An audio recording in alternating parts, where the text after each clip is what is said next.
Good afternoon, everyone. I'm Nick Walsh. I'm a lecturer in psychology at UEA here. I'm a psychologist. I do research on the development of mental health problems. And I met Alex because at UEA there was quite a few IT issues in the IT part, like cultural problems with bullying, things like that. So I gave a talk there, and then through that I met Alex, and I think got invited to give a talk here. So as I've learned more about this, I've got to find out a bit more detail, which I'm happy to share with you. I'm assuming those who've decided to come to this talk have maybe self-selected for a certain reason. You might have a vested interest in this. So the talk I've been asked to give, really talk about the current state of work life, working as a tech person, working in IT. Is there a problem with mental health and stress and well-being? I'm going to cover that, what's been published. But I also thought it might be helpful to talk about mental health in general, because you might not have access to the latest research or the current state of knowledge about this topic. Often what gets talked about with GPs or with other mental health professionals is kind of the established facts, but actually quite a lot is changing at the moment in the field. So I thought I would very quickly touch upon these things. I give a 12-week lecture for UEA students, so I'm just going to condense everything and talk about, in the time available, some steps to improve the situation.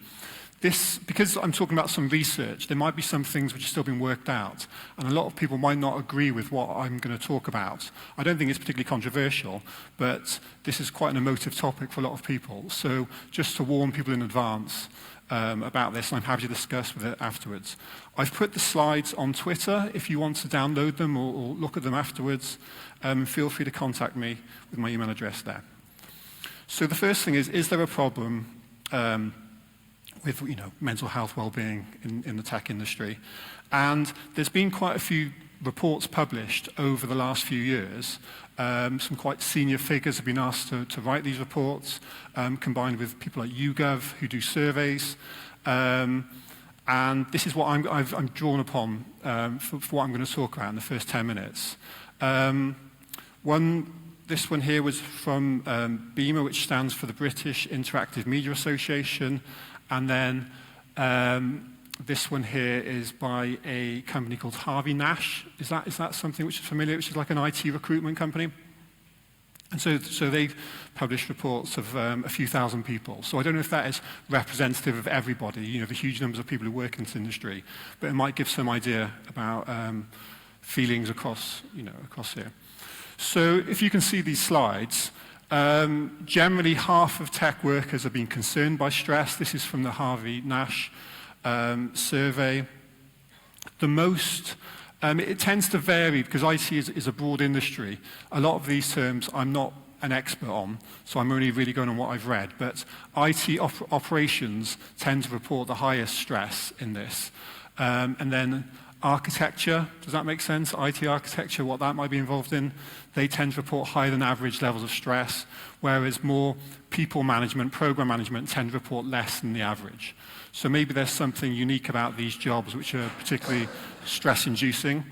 It varies by how supportive the organization is. So generally bigger organizations have in place like a HR department or some kind of processes to help support people. But if those aren't in place, then people tend to feel worse. And in the BEMA report, in their survey, they said 66% of the respondents reported feeling stressed. 13% feel constantly stressed by their work. It varies depending on the severity, but there's often some symptoms which are experienced quite frequently by people. I'm not going to ask people to put their hands up about this because it's quite a personal thing. Generally, it varies by demographic as well. This is what they found in this report.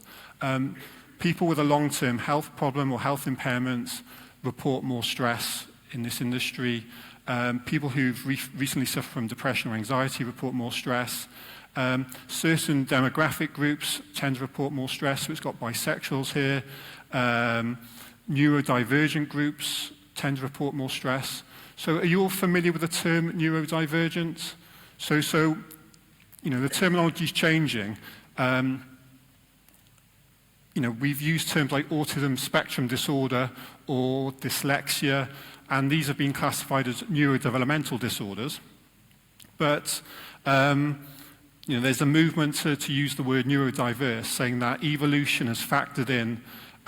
It's good to have diversity because who knows what kind of environment we'll live in the future. So therefore, if we're all the same, okay, then if something happens to our environment in the future, we might all get wiped out. So it's nice to have a range of talents that we can draw upon, and this is what might be reflected in this and the different strengths that people might have in this way.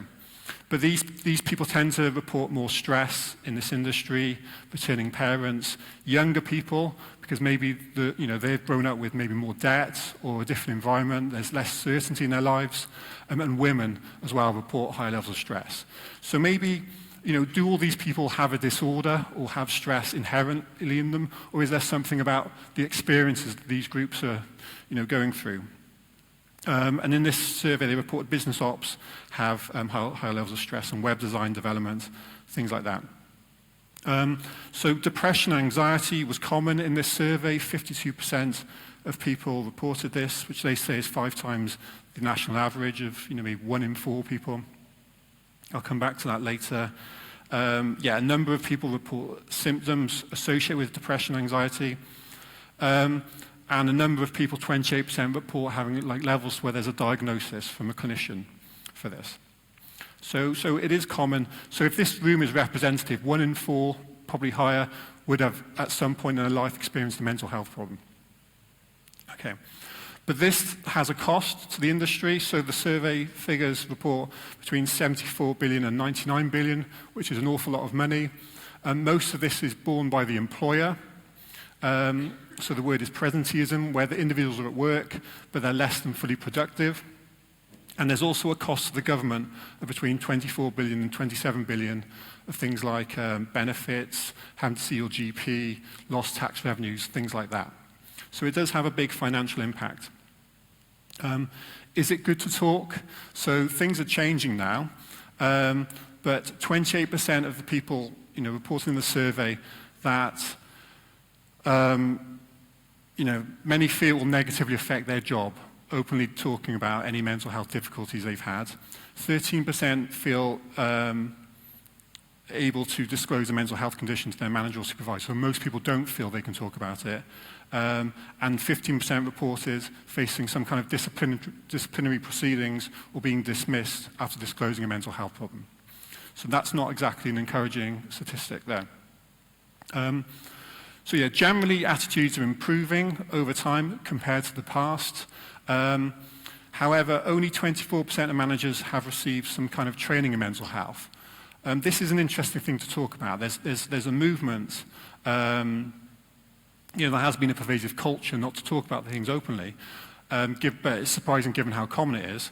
If we were to talk about how many people have had the flu or had a cold or had some kind of broken a leg, these kind of figures are comparable. There's a movement towards mental health first aid. Has anyone heard of that before? So it's something. I'm actually very skeptical of this. The research hasn't shown it makes any kind of difference for the recipient of the mental health first aid. So it might help the person feel more able to kind of tackle this problem, but it doesn't seem to make a difference actually improving mental health in the workplace. I also think it puts a lot of pressure on the individual and maybe avoids systemic issues.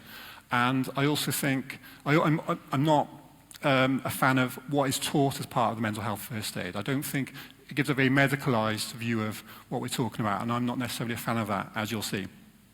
So a lot of people feel their employees haven't done enough to promote mental health well-being. It tends to vary by the size of the business as well. So small businesses have, admit to doing very little compared to larger businesses, which is probably understandable. So when we talk about mental health, we have a model of what we talk about, and we probably all differ in how we understand this. So I thought I'd talk a little bit about how it's conceptualized. What is the right term to use, first of all? Should we use a mental health disorder? So there's things like anxiety disorders, bipolar disorder, things like that. Should we say it's a problem, maybe a problem with living, some kind of difficulty that's, unable to manage in your life? Is it an illness, which usually refers to some kind of subjective experience about how we're feeling, like that, got the flu or some kind of thing?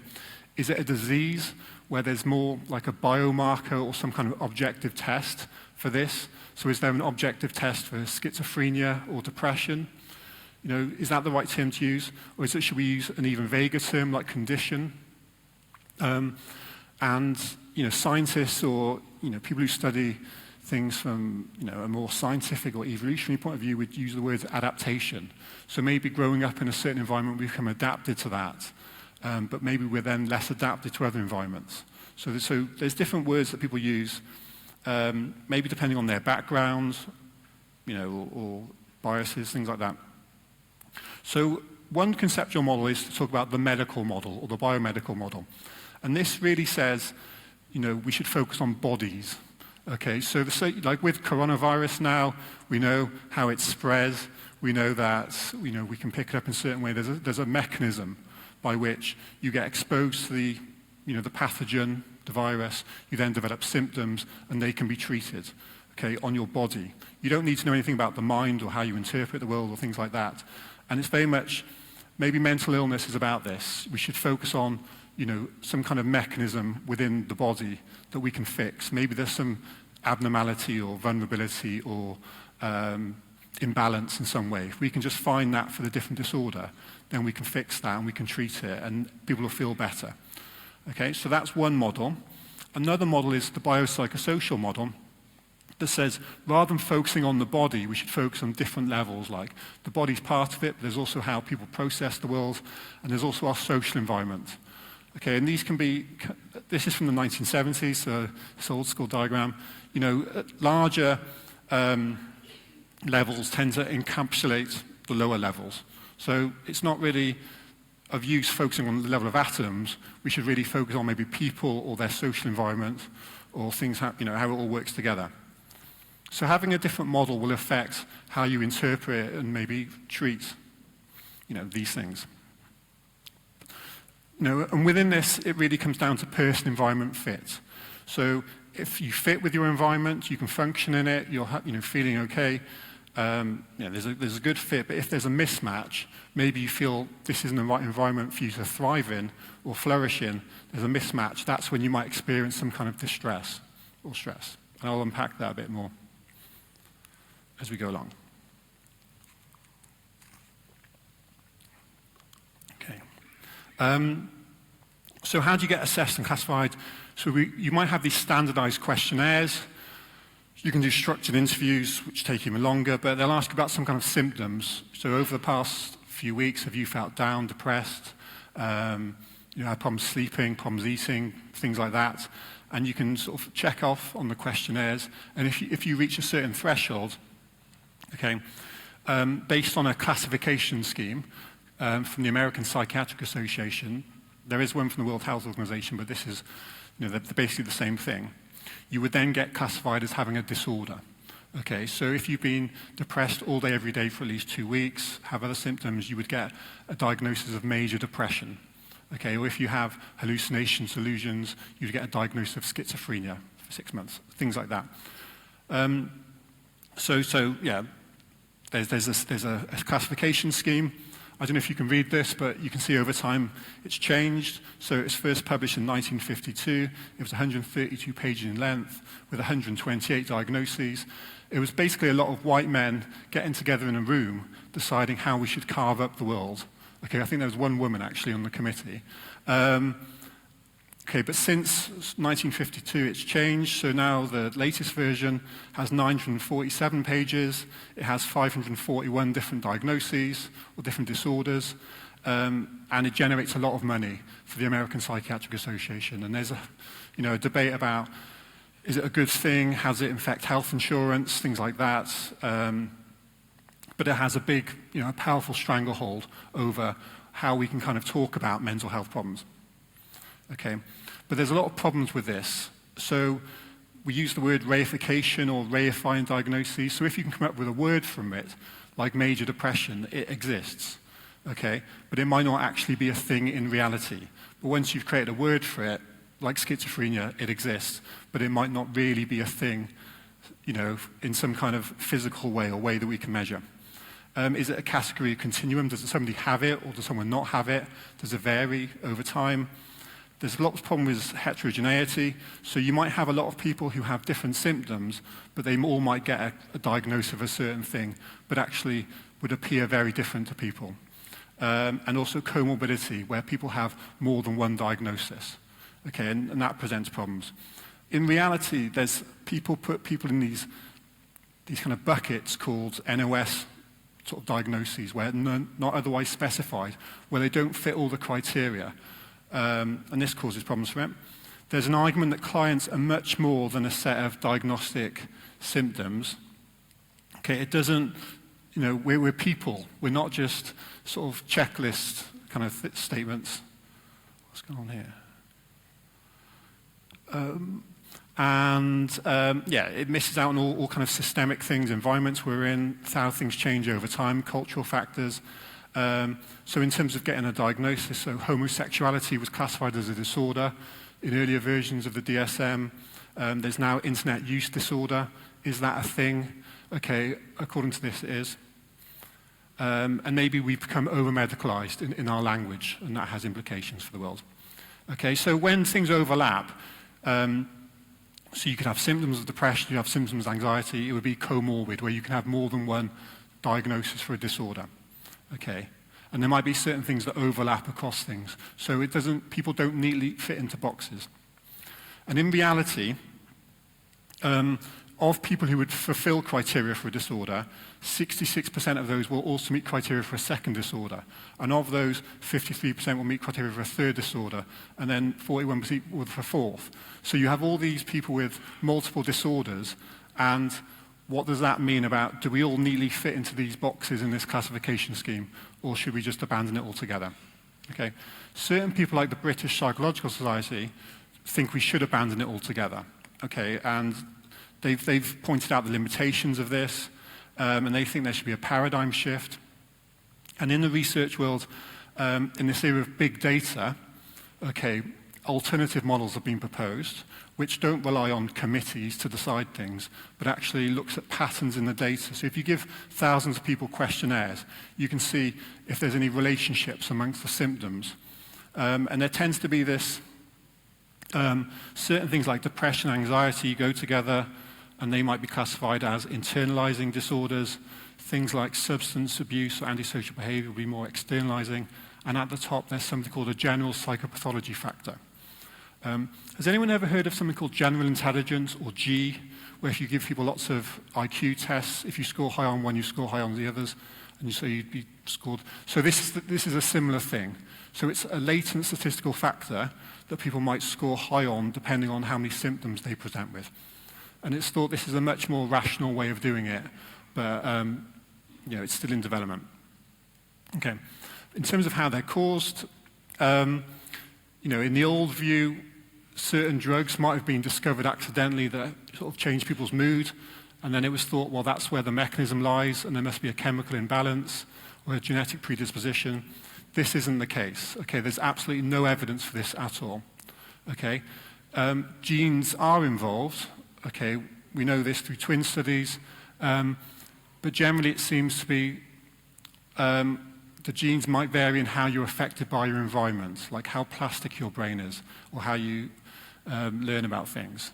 So what I was going to show is this slide here, if it works, to show that, we should have a different view. Hang on. Hopefully this will work. Has anyone seen this before? I don't know why this table is keep wobbling on here.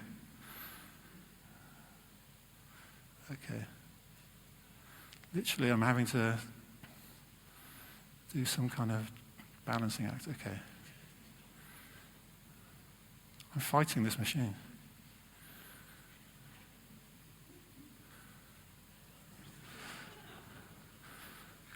Hang on, this is one of the best clips you'll ever see. Am I having some kind of delusion here where there's like an alien hand delusion or something?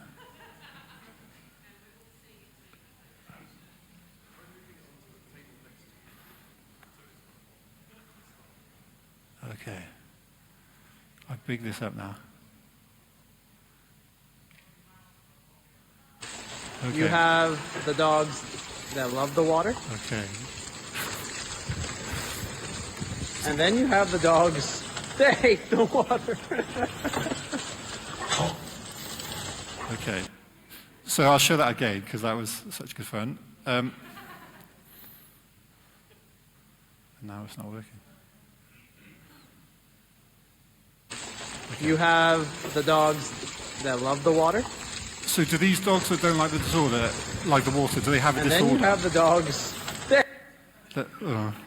You get the idea. Okay. So the point is, yeah, we have a diversity of kind of talents and... hate the water. Fair enough. Okay. Was that worth it? Okay. So we're all different, and you know, we might think there's a certain normal way of behaving, but that's a social construction. There could just be a diversity, and you know, people might act in a different way, but they might not necessarily have a disorder. Okay. So when it comes to genetics, what we're finding now is, again, in huge data sets of millions of people now, these consortium are forming, there's a lot of overlap. So what we think are, you know, discrete disorders aren't in fact the case, where certain things like depression has a high genetic correlation with anxiety disorders, the same genes are involved. Things like schizophrenia has a high overlap with bipolar disorder, but even schizophrenia has a high overlap with depression to some extent. So the idea that there's some kind of discrete gene for depression just isn't the case. Okay. But this is what science is telling us. A far bigger risk factor is the role of the environment we grew up in. So stress, trauma is by far the biggest risk factor for any mental health problems. Okay. And this might relate to this idea of cultural maladaptation, where you're not really adapted to later life, or you might not learn adaptive stress coping strategies later on. And a big thing in medicine now about how maybe the prenatal environment we grew up in the womb might help prepare us for the environment we're in as you know, in later life, maybe as adults subsequently. So if things are match, okay, you have a low disease risk. But if there's a mismatch, maybe you grew up in an environment where you've been exposed to a lot of stress in utero or some kind of drugs or something like that, your nervous system might become calibrated to that environment. And then if you're in a different environment where there's a mismatch, that might then increase risk for problems adapting to that environment later on. Okay. And then environments change over the life course. Okay, so we might kind of forget this, but there's different environments, you know, in the womb, in infancy, you know, in primary school, and then when we learn to become autonomous, stand on our own 2 feet, you know, the environments change. Okay, and we're different people at different points in our life. And really it's about how we adapt to these environments. And people know like what happened in Romania with the Romanian orphans, where they were kind of abandoned institutions. And what we're finding now is that a lot of them, you know, try and recreate that environment that they've experienced early on as an adult, because that's what they know. Often people don't go for what's good for them, they just go with what they know. So you create your environment to suit your earlier environment. Okay. So maybe a lot of, you know, the reason for increased stress in certain groups might be due to this kind of mismatch, that they don't feel part of the environment in some way. It's not like they have some kind of disorder or some imbalance or dysfunction, but maybe there's something about the environment that they're experiencing which is different. And also why we know most mental health problems emerge during adolescence, when you become more autonomous, you know, and there's a different environment like that. So when it comes to work-related stress, we know workload, especially tight deadlines. If you can nod to go, yes, that makes sense, that'll help. Too much pressure or responsibility, maybe lack of managerial support, poorly managed organizational change, experiencing violence, bullying, harassment, lack of clarity about the job, and maybe certain groups in IT are more exposed to this kind of thing than others. So in the list they say short on staff, working on a particularly complex project, the executive team doesn't understand. That happens at my university, so it's not just unique. Balancing of keeping the lights on with developing new technologies and a heavy burden, always on technology. Our technology lead is not a good manager. So a lot of these things are frequent causes of stress. And it turns out there's a whole wiki page about bullying in IT. So apparently, is that common, is it? Has anyone experienced bullying in IT at all? Okay, anyone a bully? Yeah, I don't know. So we know quite a lot in psychology about what stresses people out, and I can do experiments with students where I can actually stress them out quite in a nice controlled way. And generally, having to do something under pressure, okay, where there's a sense of maybe they're not fully in control, and there's a social evaluative threat. So as humans, we've evolved to be part of a social group. We want to feel accepted and welcomed and get prestige and things like that. So if you stand over people saying, do this maths task really quickly, and then you give them feedback of how they're doing compared to the norm, but you fake that feedback so it seems they're doing worse, they will then experience more stress than separating these things out. So it's no surprise, maybe if you're working in a job where that is the case, where you have to do something under pressure and you have a boss standing over you saying that's not good enough, then you will experience stress. Okay. So in psychology now, the British Psychological Society was very critical of the American Psychiatric Association and their idea of disorders. And they came up with a new framework, which hasn't yet been fully accepted, but is still in the discussion stage, where they say, rather than viewing things as disorders, and this comes back to things that have come up earlier about narratives that people generate, we should look at maybe the impact of power that is affecting people in their life. And this is a broad word like, there's like embodied power, how strong you are, how fit you are, or maybe coercive power, power people have over you, legal power, economic material power, social and cultural capital, ideological power, and all these things might in some way affect how stressed we are, or certain groups might be more affected by stress than others. So, say, females may experience more kind of difficulties than men, but that might not be something which is overt or clearly talked about, but at some level that might be some kind of impact of power on their lives. And rather than viewing things as symptoms, we should view them as threat responses, how we respond to these threats from power imbalances in our life. And then also, the meanings we make of this, the social discourses, personal meanings, the narratives we form. And maybe this should be a way of viewing mental distress than saying we have a disorder. Okay. So I'll quickly talk about treatment. When I've got 5 minutes left, I left my phone and I didn't set my timer. So if you can tell me, okay. So treatments are very common. So I talk about pharmacological treatments and psychotherapy. And basically, antidepressants don't work to correct the chemical imbalance. Marketing departments of drug companies found that was a very useful way to spread the use of these medications by saying if we can fix this problem, if we can create a problem, fix it, we can then sell a lot of drugs. And they do work for some people. They shouldn't be prescribed for children or adolescents, but in adults, about a third of people will respond to them. There's a lot of heterogeneity, who will respond, who won't, it's complicated. There's also a lot of side effects, and we're now finding withdrawal issues that wasn't sort of known about for a while. And we generally think that they work by changing brain plasticity, to maybe take the brain back to a more juvenile state, to maybe relearn the associations we have with things. The same thing for anxiolytics, antipsychotics, mood stabilizers. They've all been marketed to work on a specific process unique to that disorder. But if disorders don't exist in the first place, really these things are just sedatives, or might work in some general way and not work on a targeted system as proposed or as marketed. Okay, I should say as well, if you speak to you, if you're receiving care, speak to the person providing you with care before making any changes following this talk. Okay.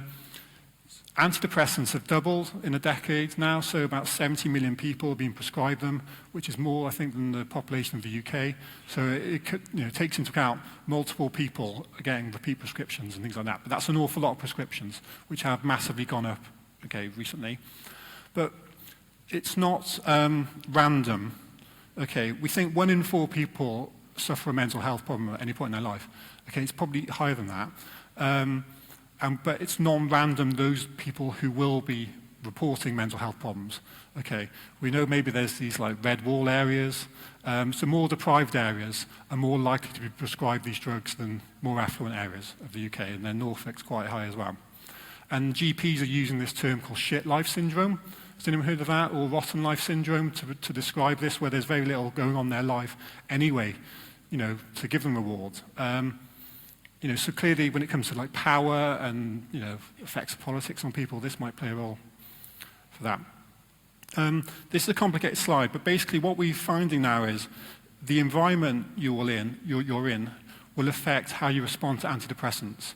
So if you're in a supportive environment where you have high levels of education, high income, you're employed, you have health insurance, you're white, you're married, you're more likely to respond to antidepressants than if you're not. You're the converse of those. So it seems that antidepressants might make your brain more plastic, but if you're in an environment which is supportive, you can then learn more positive patterns, ways of coping like that. But it also implies that if you're in a bad environment, antidepressants might make it worse, okay, because they'll kind of amplify the stress that you're experiencing.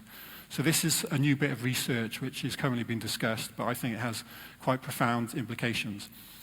When it comes to psychotherapy, we probably all heard of different sort of things like psychodynamics, CBT. Do they all work in the same way? Is one better than the other? Okay, so like the government might be funding more CBT, but what the research is showing, when you compare them, they're all the same. Okay, they do work. They work more than antidepressants for most people, but there's no difference. There is no real psychotherapy which is better than any other. But what does make a difference is the therapist that you have. So this might have implications for like the work environment, the kind of boss, the environment you work in. So a key thing is facilitative interpersonal skills. So you can look at what therapists get better outcomes for their patients. Those that have, they're empowering, they're empathetic, empathic. They build up a good working alliance with the client, the patient. They allow them to gain insights. They will respond better to the psychotherapy than other people. So the therapist has a much bigger effect than the therapy. Okay. There's no agreement on what CBT is. Okay, we'll talk about CBT. But if you ask 100 different therapists what CBT is, they will give 100 different definitions. Okay, and then there's an interesting question how this relates to being in a tech conference, mental health apps. Okay, how do you gain this alliance, with an app? Okay, and that's a question of a different way. So, are there discrete underlying psychological problems, or is there maybe more general effects? And what we're finding now, and this came up in the talk about imposter syndrome, a term called experiential avoidance. Say there's something we have to do, maybe to achieve our long-term goals. Okay, in the short term, that's quite distressing. So if we experience some kind of stress in our lives, we might learn certain patterns of behavior to cope with that, but that might then detract from our ability to achieve our long-term goals. Okay, so say there's something we have to do, and we don't want to do it, okay, or something we have to cope with in our environment. In the short term, we might drink, we might smoke a joint, we might gamble, we might look at social media, okay, which in the short term might bring relief, might be some kind of coping strategy, but in the long term isn't a good way to spend your time to achieve your long-term goals. And what we think now, and it's been discussed about with this high-top model, is that disorders like common mental health disorders are really coping responses to stress that become maybe sort of more habitual over time, but then might, in the short term, bring relief, but in the longer term, prevent you from achieving your long-term goals or to adapt into other environments. So in the short term under stress, it might be adaptive to regulate your eating, or worry a lot, or become aggressive, or drink alcohol. But in the long term, that's not a good way of behaving. So really what we should do is look at how people cope with stress. That seems to be the way to have a bigger effect on mental health. And what we're finding now in brain imaging studies, where we're scanning about over 1,000 people, is there seems to be underlying basis for this P factor, this general factor, in a part of the brain called the cerebellum. So that came out a couple of years ago. That's now being replicated, and it overlaps a bit with sort of IQ. So there's discussion about what that might mean. So we are seeing in the brain differences in how people cope with stress. And this part of the brain, the cerebellum, seems to be a big player because it has 4 times as many brain cells in than the cortex. And in some previous research, which I'm not going to show, but we found that if you've been exposed to early life stress, this part of the brain was smaller. So it maybe inhibited the growth of this part of the brain, which makes it harder to cope with stress as an adult. So there's a developmental process to this as well. And it's an important part of the brain because it basically receives signals from all the other parts, which we can sort of notice with brain imaging. So which models does science support? The medical, the contextual model. I would argue the contextual model, fits the data better than the medical model proposed by the American Psychiatric Association and things like that. So poor mental health might be associated with cultural maladaptation. 5 minutes, okay. We view the environment as hostile, threatening. Things like that. So good well-being is associated with opportunities to develop personal growth, allow us to influence our environment, feelings of competence, autonomy, etc. Which is really akin to something that's been proposed in psychology previously, this idea of flow. Maybe there's a sweet spot where there's an optimal balance between sort of the challenges we're in and the skills to cope with that, which relates to this idea of maybe like overstretching or the core area that you talked about earlier. That maybe, if we're in this right place where we're growing, but it's not too overwhelming, then we won't experience, massive levels of stress. So there's lots to do to tackle the problem, which I'll list here. There's multiple levels of looking at this. And really, what people might want in their jobs is, they're stressed out as an individual. They might just say, I want more support from my organization. Okay, that's really the best way to counter any stress. But ultimately, we know things like austerity has an impact on people now.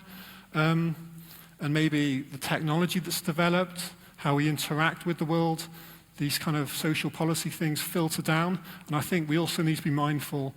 We might think these things are far removed from affecting our mental health, but I think it is possible now to see the pathways, the implications of the broader systems that we're living in, like that.